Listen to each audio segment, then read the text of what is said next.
Your wife is still alive, said the black girl. Ivan Petrov froze.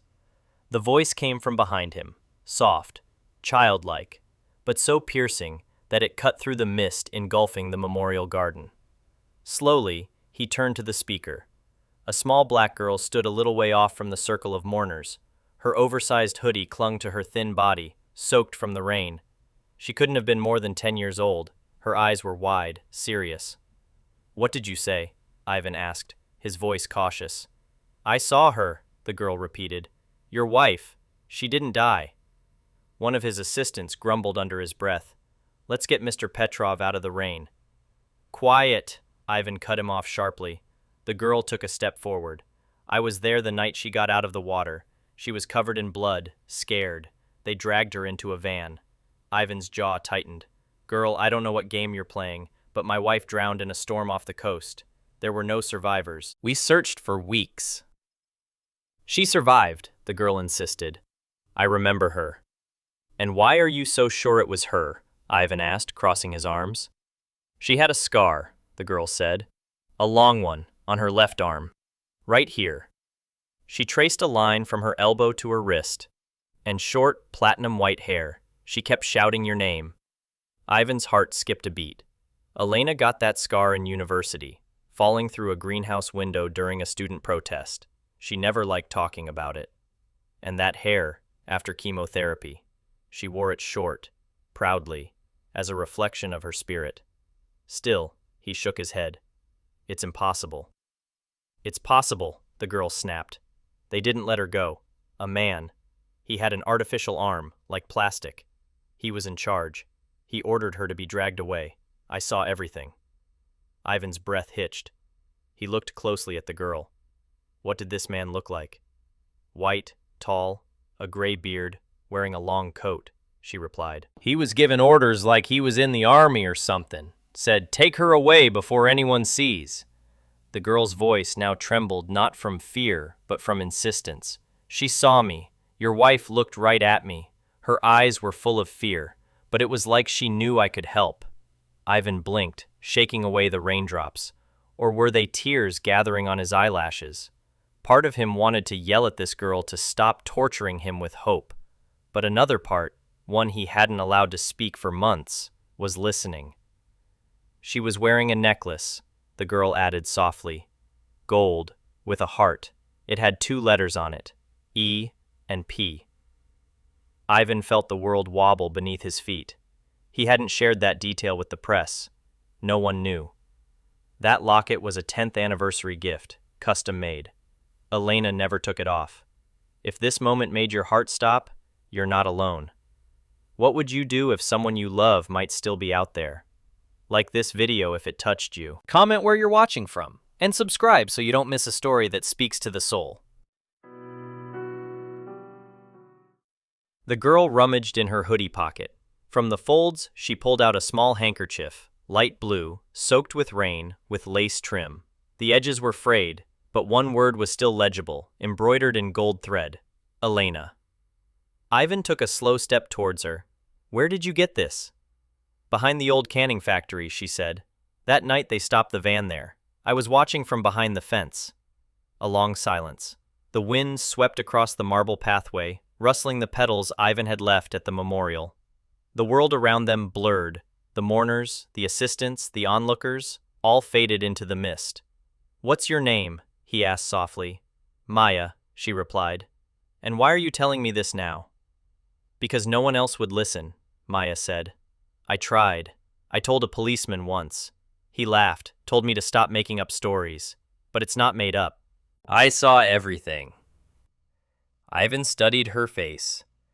Her eyes were too clear, her words too precise. He saw no signs of manipulation, only pain and truth. Behind him, one of the assistants mumbled, "Sir, the reporters are starting to arrive." But Ivan didn't move. He stared at the handkerchief in his palm. The gold thread caught the dim light. 1,000 memories flooded back. Elena laughing on the yacht, reading on rainy mornings, the scar she tried to hide in summer. "Are you serious?" he whispered.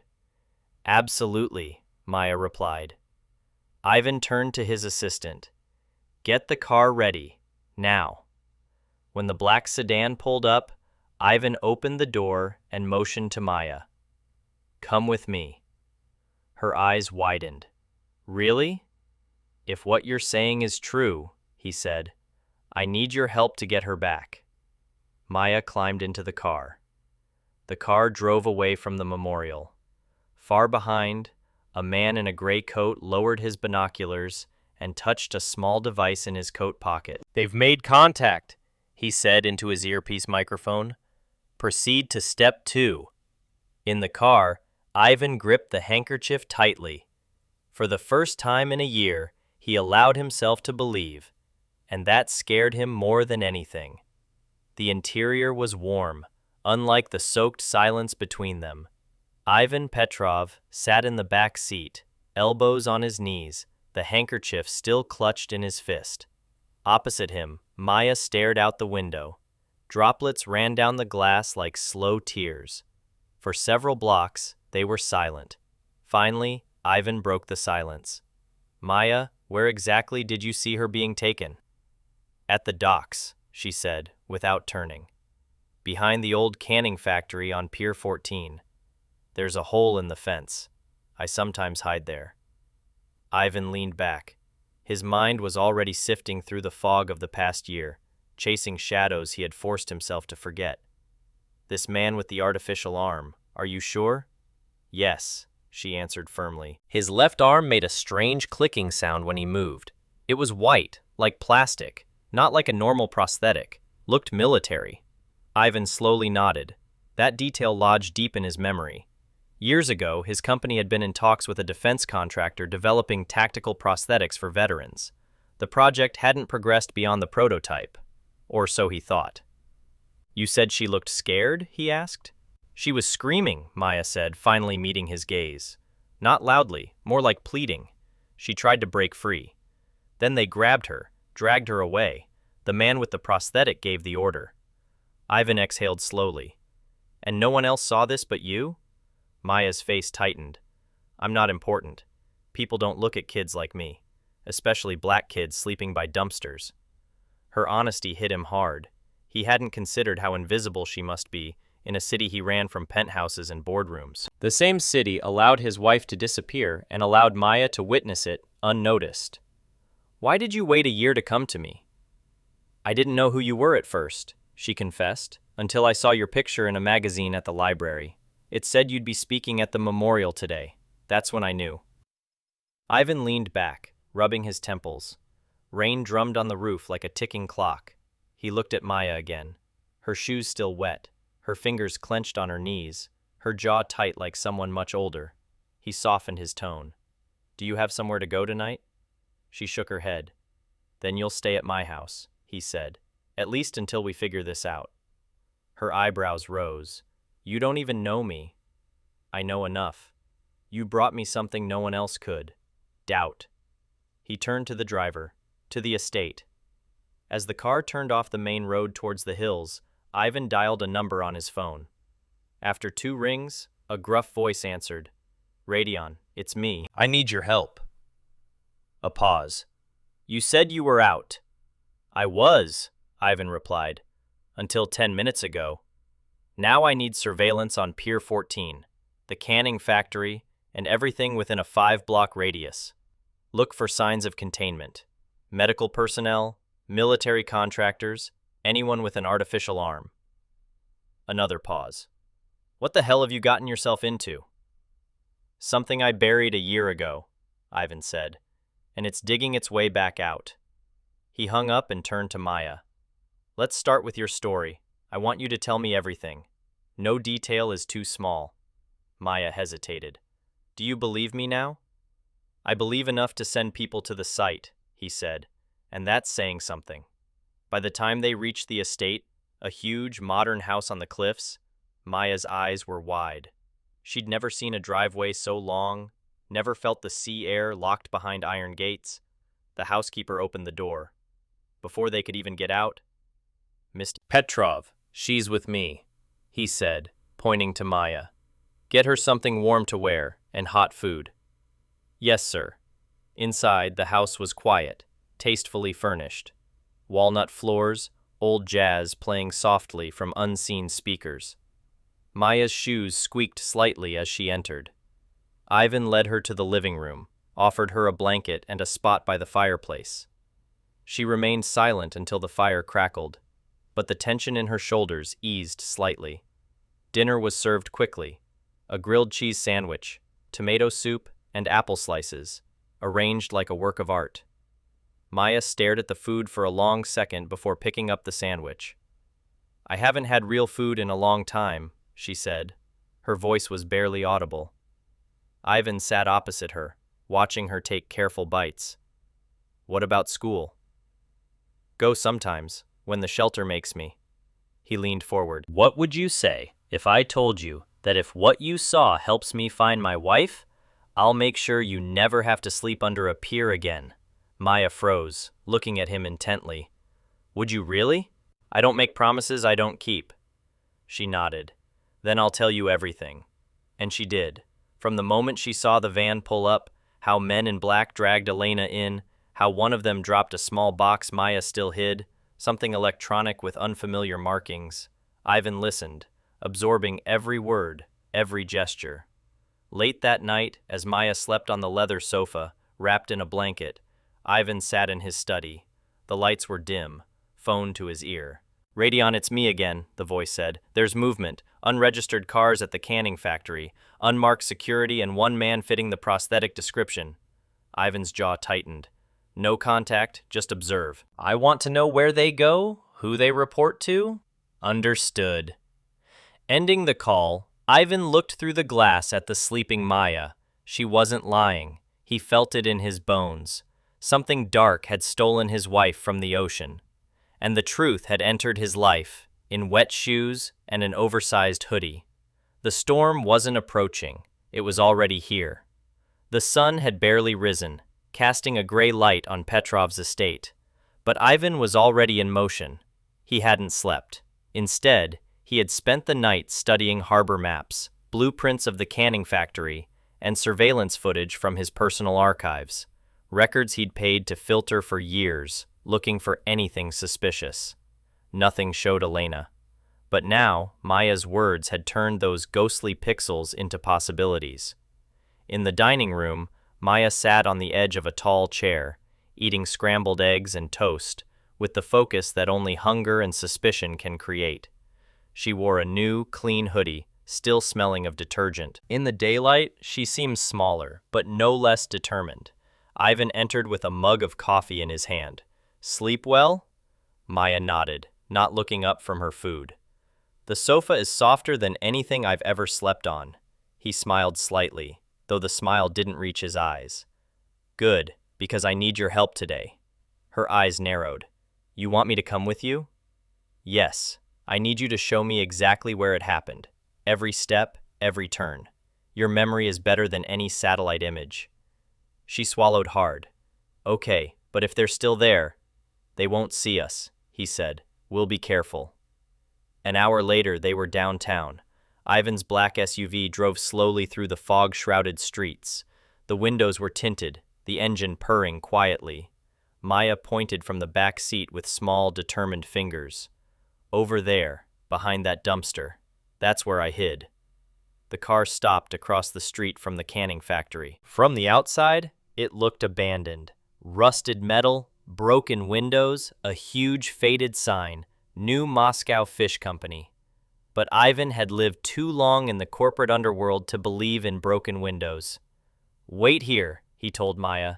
"Radion's already inside." A second later, his earpiece crackled. Movement. One guard at the south exit, out of uniform, but clearly armed. Ivan looked at Maya. "You said they took her from the side?" "Yes, from the left, that door under the light." He nodded and got out of the car. His long coat flapped in the wind. Radion met him around the corner, crouching in the shadows. "No signs of recent activity inside," Radion whispered, "but I found something strange." They slipped through a back entrance. The smell of salt, rust, and decay hung in the air. Inside, the building was empty. Dust covered all surfaces.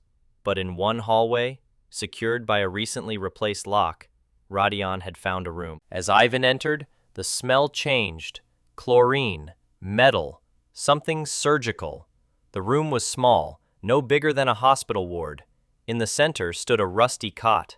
Metal restraints hung from each corner. Beside it, a tray with an empty syringe. Ivan's blood ran cold. Then he saw it. On the cement wall by the cot, scratched letters, faint but legible. Elena Petrova. "This isn't just a hideout," Rodion mumbled. "It's a holding cell." Ivan stepped closer, tracing the letters with his fingers. They were recent, maybe a week old, no more than 2 months. His wife had been here. He closed his eyes. She had tried to leave a sign. She knew someone would come, Rodion said softly. Ivan turned to him. "I want this building watched day and night. If they move her again, I want to know before her foot touches the ground." Rodion nodded. "There's something else. On the floor, I found this." He held up a blood-stained piece of fabric, dark blue silk, embroidered with silver. Ivan took it. His throat tightened. "It's part of her scarf," he whispered. Back in the SUV, Maya sat with her knees pulled to her chest. When Ivan returned, she looked at him questioningly. "You were right," he said. Her eyes gleamed with something like pride, but also sadness. "She was scared, wasn't she?" He nodded. "Very." She looked down. "I don't understand why someone took her. She's just a woman." "She's not just a woman," Ivan said softly. "She's my wife, and sometimes, when people can't control a man, they hit what he loves most." Maya didn't answer, but her hands gripped her sleeves tighter. Ivan pulled out his phone. "There's someone I need to talk to. Maya, I want you to stay here. Lock the doors. Rodion will be nearby." He walked away and dialed a number. On the second ring, a man answered. "Petrov."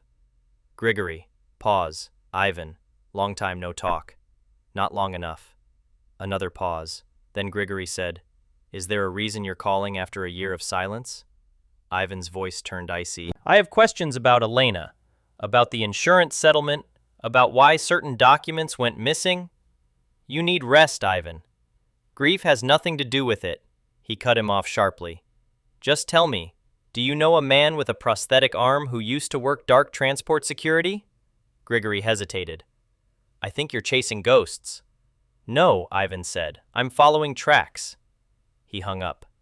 Back in the car, Maya was silent, watching him.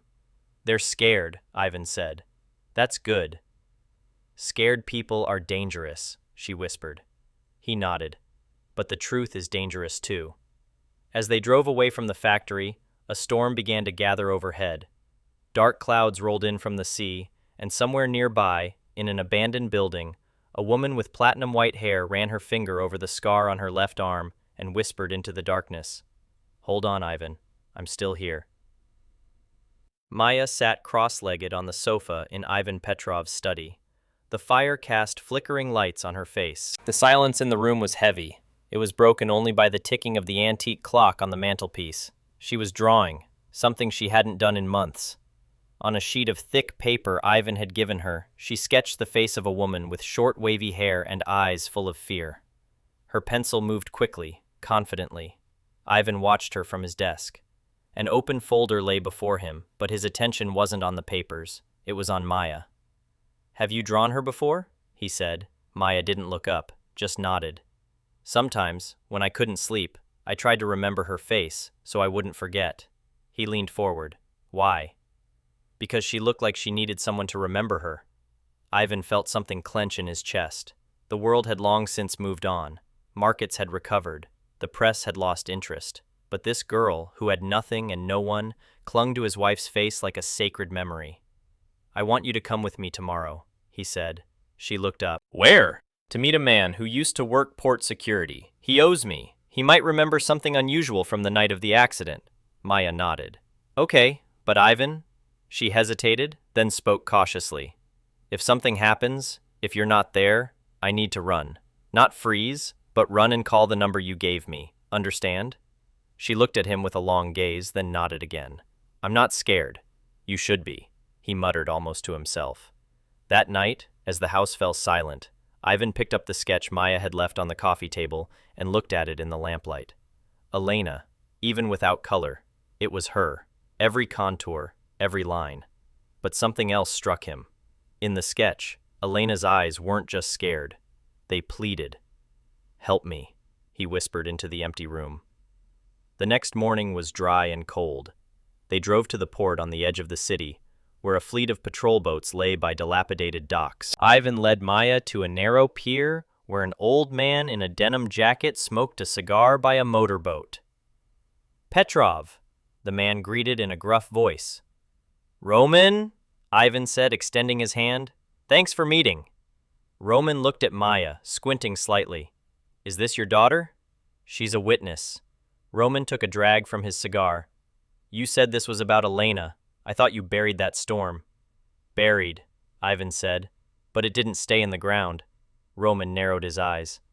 "What do you mean?" Ivan nodded to Maya. She stepped forward. Her voice was steady. Roman went to a cabinet on his boat and pulled out a laminated map. He circled an area off the coast. "Right here, by Dead Man's Cliff. The signal came from there." Ivan frowned. "No one checked?" Roman shook his head. "After the call, we were told to forget about it." Ivan ran a hand through his hair, another thread in a web that was becoming too wide, too fast. He turned to Maya. "Do you remember hearing helicopters?" She shook her head. "Only engines, like vans or trucks." Roman handed Ivan the map. "Are you going after her?" "Yes," the old man nodded. "Then watch your back. If they silenced it that quickly, they'll come for anyone digging." On the way back, Maya was silent. Her fingers traced the edge of the map. "Do you think they knew she'd survive?" "I think they hoped she wouldn't," Ivan said. "And when she did, they hid her." "Why her?" Maya asked. "She's just your wife." Ivan hesitated, then said, "She's not just a wife. She worked for a firm that could expose half a dozen shipping company executives for money laundering and human trafficking. She was weeks away from going public." Maya looked at him. Her eyes widened. "So, it wasn't about you?" "No," Ivan said. "It was about silencing her." Maya leaned back, stunned. "They tried to erase her." Ivan nodded. "And almost succeeded, until you saw her." That night, they returned home to find the gate slightly ajar.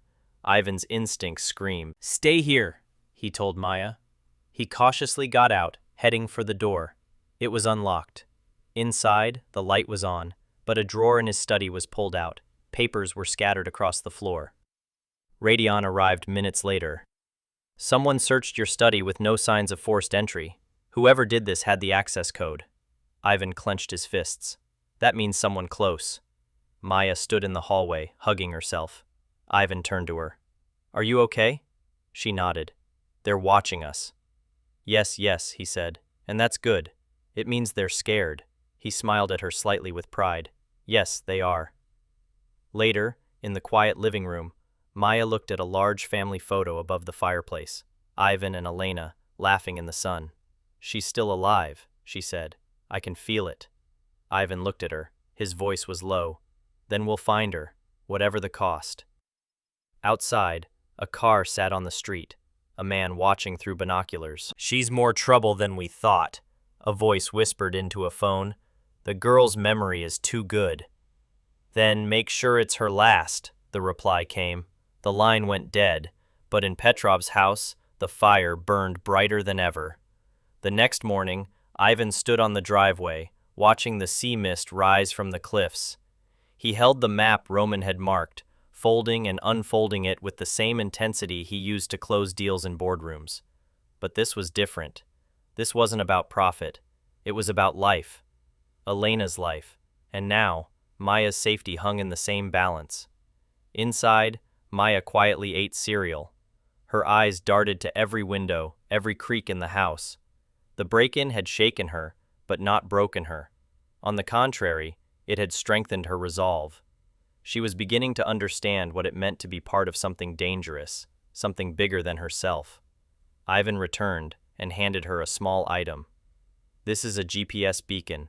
Wear it at all times." She turned it over in her palm. "Do you think they'll try again?" "I don't think. I know. Radian entered the room with a tablet in his hand. I ran scans on all offshore assets linked to the people Elena was about to expose. Shell companies, dummy trusts, most were liquidated after the incident, but one is still active. He handed the tablet to Ivan, who studied the screen. Ashmont Holdings, registered in Novosibirsk, but account activity leads to a warehouse depot 2 kilometers from where Maya saw Elena being taken. Maya stood up. So, she's there. Ivan nodded. Or where she was held before being moved again. Either way, we're going today. Maya looked out the window. What if it's a trap? Then we'll be ahead of them. That night, they drove without headlights on a service road that led through the coastal hills. The car was dark, silent. Radian drove, Ivan navigated, and Maya sat between them, clutching the tablet to her chest. The depot looked dead from a distance. Just another corrugated metal warehouse by the sea, unmarked and unlit. But through long-range binoculars, Ivan saw what he expected. Movement. 2 men smoking outside, another pacing by the loading dock, all in plain clothes, but standing like soldiers. They parked a quarter of a kilometer away and walked, keeping to the shadows. Maya, now in a dark hoodie and gloves, followed their steps precisely, silently and easily. Radion signaled to crouch. Thermal scanners show 3 inside, 1 stationary, possibly tied up. Ivan's heart pounded. Elena, he whispered, cannot confirm. They crept to the back, where an old ventilation shaft led to the basement. Radion pried it open, and one by one, they slid inside. The space was cramped, smelling of rust and salt. Maya squeezed through like a cat. Her small body was perfectly suited for the narrow passage. At the end of the duct, Radion used a fiber optic camera to look into the room below. What do you see? Ivan whispered. He paused, then replied, 1 man standing, mechanical arm. It's him. Maya's breath hitched. That's the one, she whispered. Radian nodded. Another man guarding a woman, blonde, tied to a chair. Ivan's vision blurred. His heart hammered so loud it seemed to fill the space. We're going in hard, Radian said. Quiet, fast. They slipped into the darkness, moving behind crates and beams. Then, with perfect synchronization, they struck. Radian tackled a guard. His silenced gun puffed twice. Ivan rushed to the woman, tearing the tape from her mouth. Elena, it's me. Her head swayed, eyes focused. Ivan. He pulled her to him. You're safe. But from behind, there was a metallic click. The man with the artificial arm stood with a pistol. Blood flowed from his nose. That's where Radian had hit him. You don't know what you're doing, he snarled. I know exactly what I'm doing, Ivan replied. She had the evidence. I was paid to make it disappear. But she didn't die. We should have let the sea finish the job. Ivan stepped forward. Drop the weapon. But a voice came from the shadows. You drop yours first. Maya emerged, holding a heavy flashlight like a weapon. You again? The man spat. Stupid child. Maya's eyes narrowed. Then why are you afraid of me? In a moment of distraction, Radian disarmed him and knocked him out. Ivan turned to Maya, stunned. You could have been hurt. She shrugged. I'm tired of hiding. Elena was carried out through the hatch. Her breathing was shallow, but steady. A van waited outside. Medics were ready. Ivan held her hand. You're safe now. She whispered, not everyone's gone. Ashmont is only part of it. Others are watching. He nodded. We'll find them. Maya held the sketch, Elena's face. Keep it, she said. It's better than a photo. As the van sped away, Ivan looked back at the depot, dark, full of secrets. This wasn't the end, but the beginning. In the medical wing of the estate, Ivan sat by Elena's bed. Her face was bruised, but her grip was strong. Maya entered hesitantly. She wanted to see you, Ivan said. Elena smiled. Girl, thank you. You didn't turn away. Maya whispered. I was just a kid. You were brave. Ivan felt something tighten in his chest. In the morning, he met Radion in the study. Anything? Yes, our friend Gleb Prihodko, a former mercenary, disappeared, but resurfaced at offshore facilities, Ashmont and 3 other containers. Symbol? A black triangle on a white background. Elena believed it was a human trafficking network. She was right, and now they know she's alive. We need to strike first. 1 active facility near Lake Ladoga. We go today. Meanwhile, Maya looked at a photo of Ivan and Elena. The smile was the same, but the eyes were now full of fear. Elena, they'll be back. Do you understand? Yes, Maya said. Let them come. I'm not scared. That's what scares them. Downstairs, Ivan packed a bag. Satellite phone, pistol, flash drives. Elena was back, but the storm hadn't passed.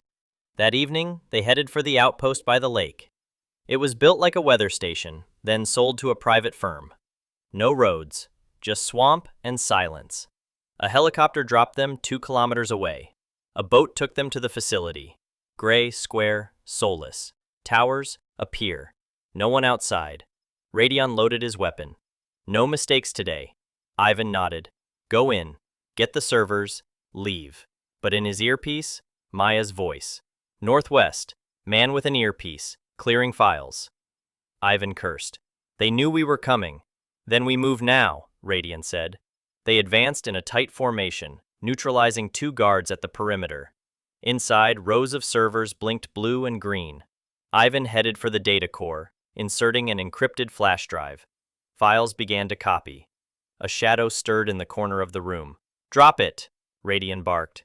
The figure froze. Young, scared, hands raised. I'm just a technician. I don't know anything.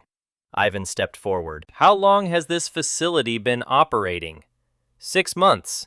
They bring in boxes, never open them. We just process documents. What documents? Immigration? Fake ones.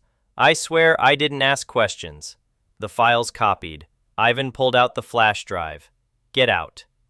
Outside, spotlights cut through the fog. Another boat arrived. Figures disembarked quickly. Go! Radion yelled.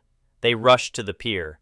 Bullets tore through the silence. Rounds splintered wood, sparks flew from metal. Ivan dived behind a barrel, returning fire. Then, in his earpiece, Maya's voice. To the left, there's a path through the reeds. GPS shows a narrow inlet. We can escape there. They followed her directions, scrambling low through the swamp. Gunshots echoed behind them, but no one pursued. Minutes later, they were at the extraction point, soaked, breathless, alive. In the van, Maya watched their dots converge on the map and exhaled. They made it out. Back at the estate, Ivan placed the encrypted flash drive on the table. This will be over soon, Elena said, standing behind him. No, he said. It's just beginning. Nearby, Maya whispered, let's burn it all down.